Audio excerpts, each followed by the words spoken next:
Welcome back to this special edition on CAT with Careers 360. In today's session, we are going to talk about how to crack the QA and DILR sections. More importantly, how to prepare for it.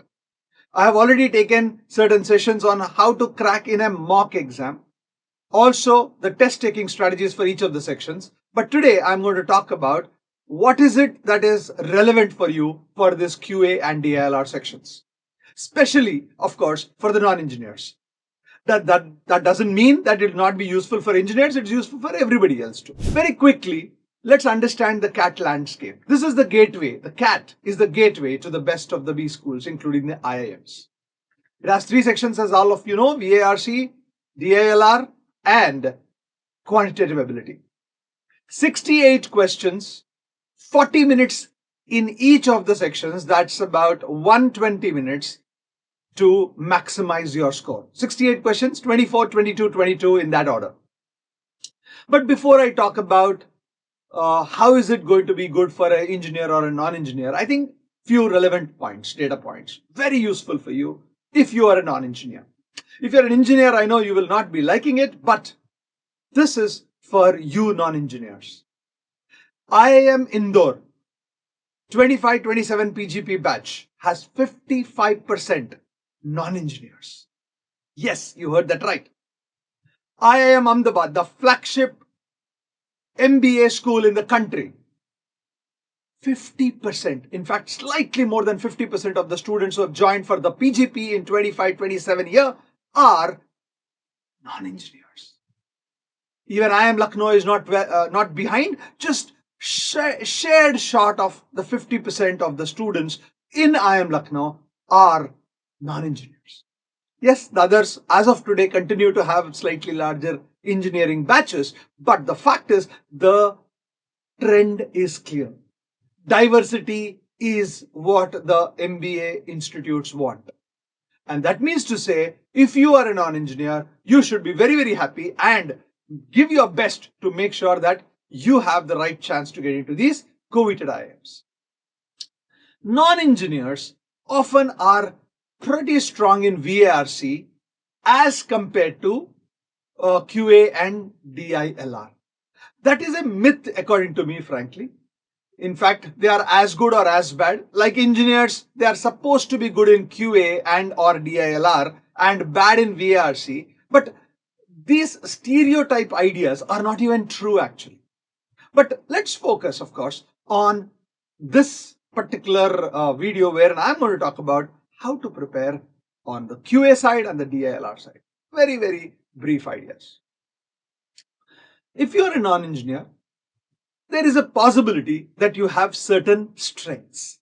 Like I said, there are there are myths, of course, but I'm saying if these myths are true and if it's at least true for you, you need to leverage your strength of being a non-engineer. Like I said, if you're an arts and humanities graduate, chances are very high that your VARC is stronger as compared to your QA and DILR. But mind you, and I have never forgotten, have never stopped saying this hundreds and thousands of times if you have heard me over the years, that look, finally, the QA section is your 9th, 10th or 8th, 9th, 10th class mathematics. So it should not really matter to you, but fair enough. Let's say if you are good in VARC, make that your anchor. If you are a commerce and business student, chances are maybe you're still not good in QA, but you're good in part of QA, that is arithmetic. Very much possible that you're good in DILR. You need to make that your anchor. And the fact that more than 50% in Indore, about 50% in Ahmedabad, around 50% in Lucknow are non-engineers, it also means that diverse perspective can be brought in your CAT preparation or in the way you solve your CAT exam and approach the CAT exam itself. Let's see how you can do that. For a person who is starting, I mean, at the end of the day, if you're afraid of quant, there is only one way to start, and that is with root basics. Please understand, the first idea or the first advice that anybody would give, and it's a very correct advice, is that if you are afraid of math, start with arithmetic. You know that there is arithmetic, algebra, geometry, and numbers, but start with arithmetic. Arithmetic has basic percentages, ratios, basic averages, mixtures, alligations, time and work, and time, speed, and distance. Whether you have 1 month to go, 2 months to go, 3 months to go, depending on how much time you have, you need to realize that this is more than sufficient for you to ace this particular topic, arithmetic. And also, mind you, as we have done in the test taking strategy session, and please go back to this Careers 360 YouTube channel, which has the test taking strategies and how to attempt QA and how to prepare for QA in deep. I have taken it up very clearly that you will see out of the 22 questions in quantitative ability, easily about 10 or even 11 questions come in that area. That's 50%. And if you can get 7, 8 of them correct, you are through to getting a more than a 90 percentile, not even a 95, not even just about a cutoff, but a 90 plus or a 95 plus percentile even with just arithmetic. That doesn't mean you should only do arithmetic. No, start with arithmetic is what I would say. The important thing is get more clarity rather than looking at formulae.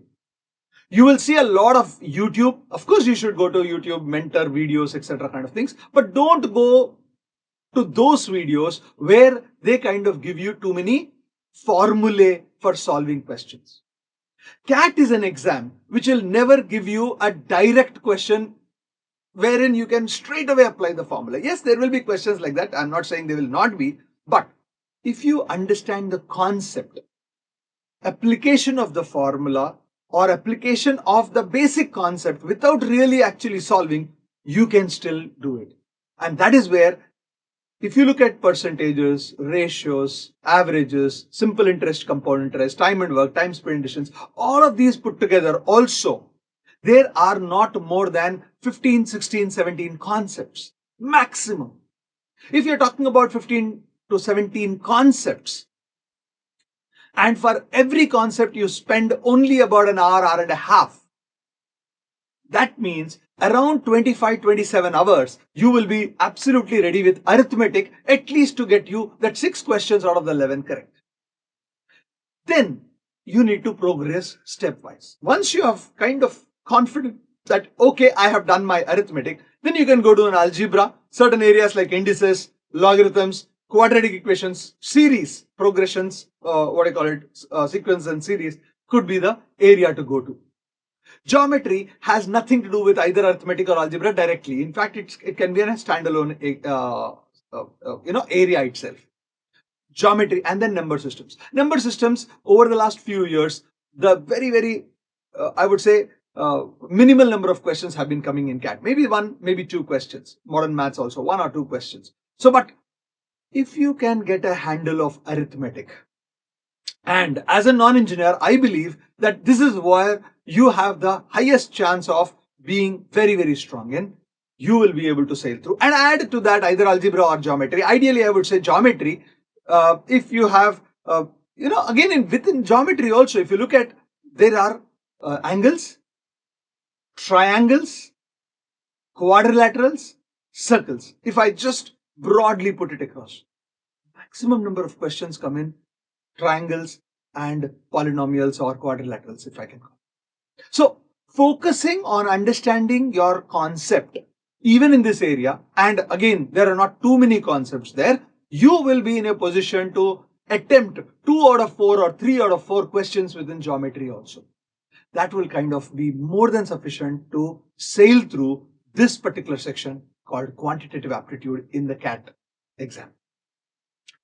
Then the most important, and this is something which I will again come back to you and tell you how many hours of preparation you need, but consistent daily practice will be very important, because that will give you both speed and accuracy. Consistent daily practice. For example, let's say there is a areas in percentages. If you do something like every day 20 questions on percentages for 5 days, first and foremost, there are 2 or 3 concepts in entire of percentages, and you're doing 20 questions of the previous CAT papers, for example, of wherever these questions have come from. 5 days you do continuously for 1.5, 2 hours a day, or I'm not even saying 1.5, 2 hours, 20 questions. Maybe it will take you 40 minutes, 50 minutes to do, 1 hour maximum. You will be very, very good in percentages, and percentages will come about 2 to 3 questions in an exam like CAT. Likewise, build, or rather target, area by area, topic by topic, and concept by concept, forgetting about what all you do not know, focusing on what you do know. In fact, this is something which I'm going to repeat it again and again. This exam, or any such exam like a competitive exam, is not about how much you don't know, because there will always be so many things which you may not know, maybe very complex or difficult. It's about what you do know. Are you able to answer that, solve that, and get it right?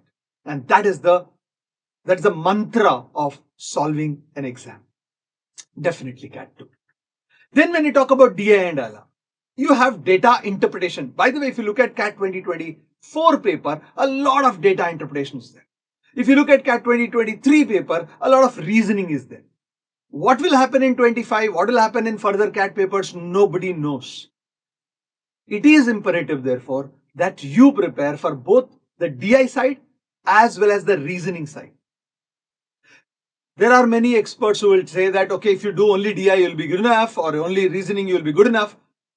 I will very categorically say this. That is a very a wrong, suicidal path to take up.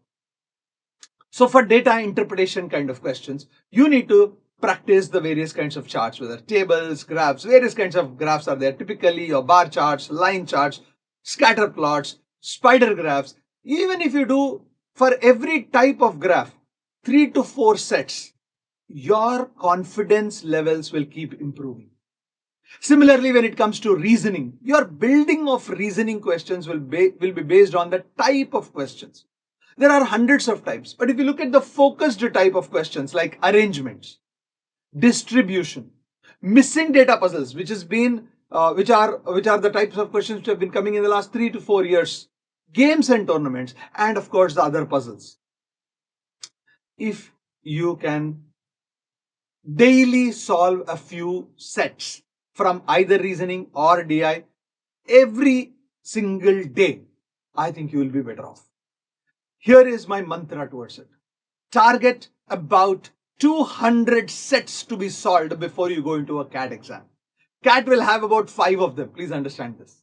At least CAT 2024 had 5 sets. Prior to that, there were 4 sets. 200 sets, 100 of approximately your data interpretation type, calculation intensive type, and 100 of reasoning type.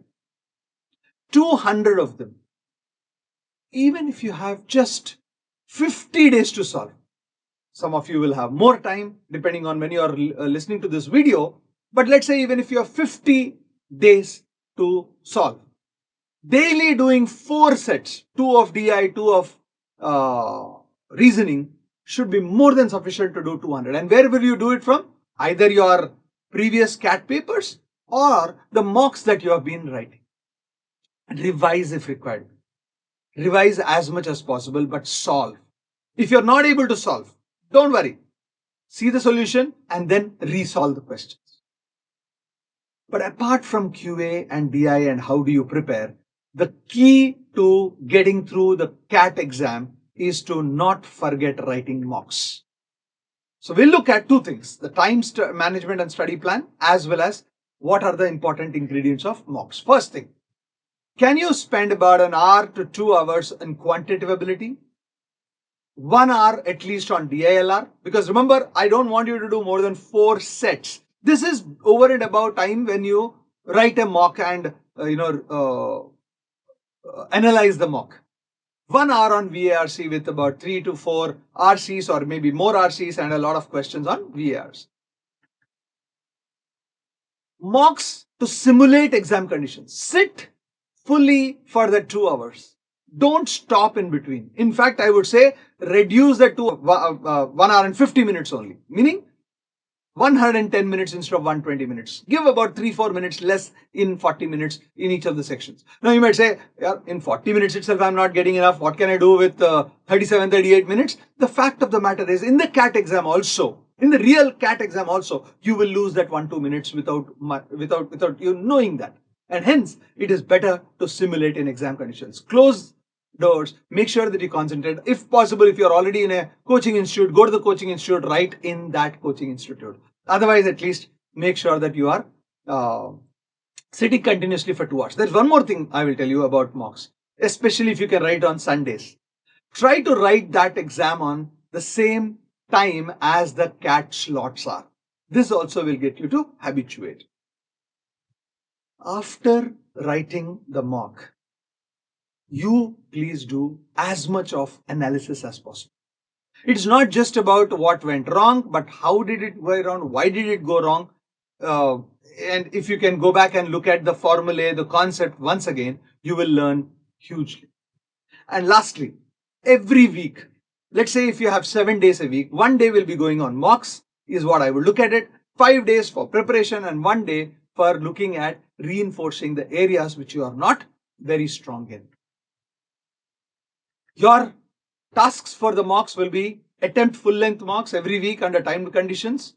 Review every question and solution, even if it is correct and incorrect. Especially in VRC or in DILR, make sure that you resolve the paper.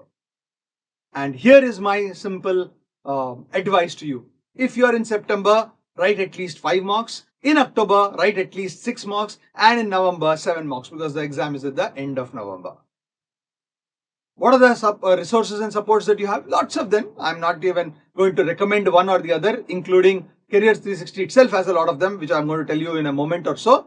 Use various prep platforms with tailored explanations. If possible, join various study groups, Telegram groups, but don't waste too much of time in it. Peer learning helps, but it also kind of puts a lot of pressure on you. If possible, follow certain YouTube videos only for certain concept which you are not good at. Don't spend all the time on the YouTubes. If there is a concept which you are not good at, let's say permutation combinations that you want to learn, or any particular type of question in time, speed, and distance, you are not able to solve. Go back and solve that kind. In the CAT original papers of the previous years, let's say you are not able to solve a set. Go to those video resources where somebody has solved it for you. But here is what I would say very importantly. If you have seen the solution, you will feel that you understood it. Close the solution, take the paper again, take the set again, and solve it all over again without looking at the solution. This is extremely important for you to ensure that actually you understood the concept.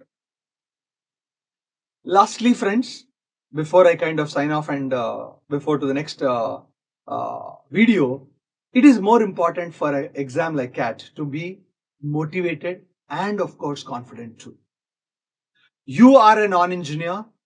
B schools value non-engineers. They value non-engineering perspectives. Diversity is becoming the game. Hence, you need to understand, and that should give you enough confidence and keep you motivated to make sure that you give it the best shot. One way I have always found which will improve your track record is, even if small improvements are there, even if very, very small improvements are there, celebrate them. If you wanted to, go out for a movie, you'll say, I will go out for a movie provided I have done some work. If you want to kind of see the Asia Cup matches of India, Pakistan someday, yes, that's a 3-4 hours of waste. Instead of that, you say, okay, before I can see that, let me do certain work there. In a mock, last week you got very less marks. This week you got a slightly more marks in that area where you have put in effort in that week. For example, if you have put in effort in, let's say, time, speed, and distance, and in the actual exam you got 2 questions and one of them you could crack. Instead of despairing that you couldn't crack the second one, be confident and be happy that you cracked the one that you could. It might look that you are kind of egging yourself up, but remember, Keeping yourself motivated and confident is the name of the game. This exam can, or for that matter, any exam. You need to continuously have a growth mindset. If there are challenges, look at them as chances to improve. If you're not able to solve a set, don't worry about it.